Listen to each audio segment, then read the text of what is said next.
Hi TWU RESxTalks. My name is Gavvy Griffin and I am an English 7 through 12 teacher certification major here at Texas University. I am super excited to have this opportunity to talk with you all not only on how to be a student leader, but the importance of being a student leader. There are three main points that I'm going to cover, and hopefully by the end of my RESxTalk, you feel empowered to be in your leadership position, whether that's on campus, in an organization, sororities, whatever that may be. By the end of this, I want you to know that you are in that position for a reason.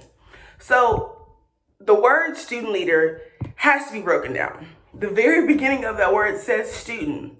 So the first thing to being an impactful student leader is a commitment to the best educational practices. You have to take your education seriously. You do.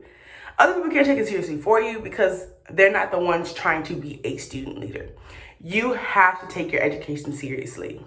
Whether that's forming study groups, meeting with your professors or advisors, being in the libraries for certain periods of time, designated time solely to study. So it's not really like a social hour that you're calling studying. Taking that time to really designate time to study makes you an amazing student leader. Reason being, people will start to flock towards you when you make your education a priority. Especially being on a college campus, a lot of the students that are there care about their education. Many of us care, many people are there, especially at TWU, because of the educational aspects that TWU has to offer. So when you make your education a priority, you become an example for those around you to do the same. For instance, my first year roommate had always had a 4.0. Me, I came in struggling. Listen, no lie, I was struggling. 4.0 was like, up there and probably out of my vision. But being around that kind of personality and the energy really made me want to get a 4.0. And because of that, I did. Because I saw people around me striving for greatness, I wanted to do that. So being a student leader allows you to do that. It allows you to put a drive in some people to achieve greatness academically. The second thing that is very important is a peer relationship. In order to be a student leader, you must have a working, friendly relationship with your peers. In order to help organizations, committees, or even friend groups of those around you, you have to know who you're talking to and who you're helping, because if you don't, then you're just making assumptions about what people need without actually being able to support their needs. So I'm not suggesting that you just all of a sudden make everybody your bestie. That's a little crazy, okay? I think that's crazy. But I do think that you can be cordial. And if the opportunity presents itself, get to know people on a deeper level.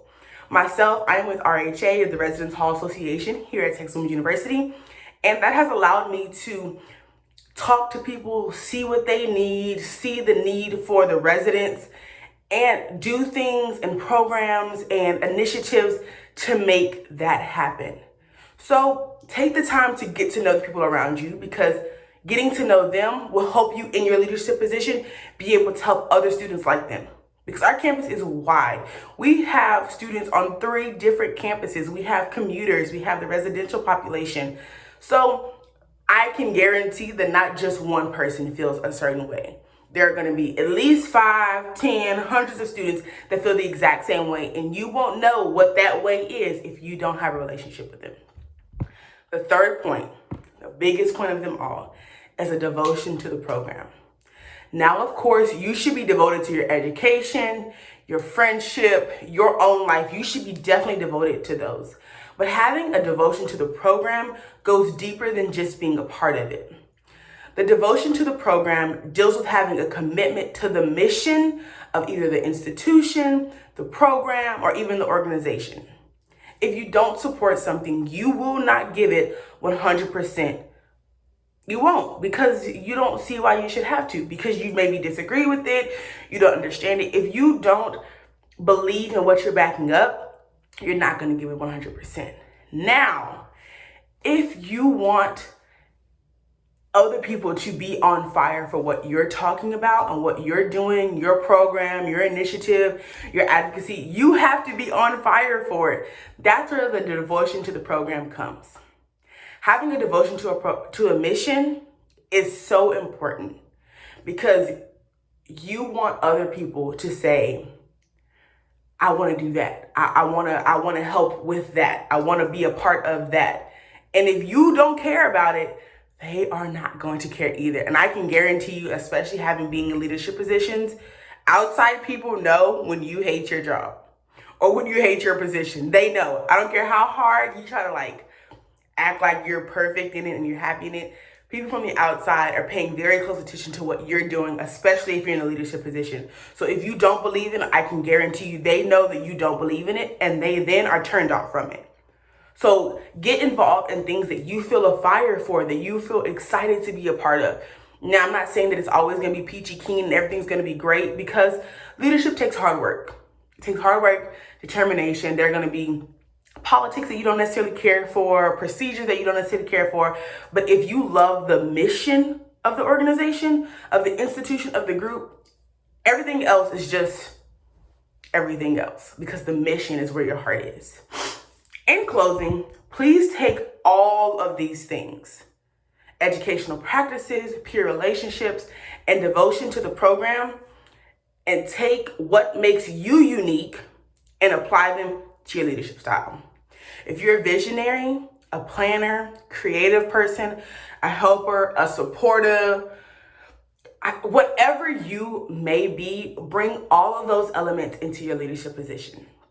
As a leader, it is important to stand in your individuality, because when you are part of a team, collectively, you all are able to help and support a more diverse group of people than you would if you were all the same. Listen, I believe that each and every one of us has a impactful, powerful, strong, devoted leader within us. And I encourage all of you to let your leader come out. We all have things that create a fire in us, whether it's advocacy or education or arts, whatever your fire is, figure out how you can be a student leader. We can all continue to learn. Even when you graduate and you've lived your life, you can still be a student and be learning and still a leader. Thank you so much for taking the time to listen to my TWU RESxTalks. I hope that you were able to get at least one suggestion or idea to improve your leadership style. Now listen, I am a huge believer of creating mottos that I can build my life around. For the last 2 years, my motto has been every step counts. That's because it truly does. Take every step you can, acknowledge the steps that you've made, and keep stepping forward.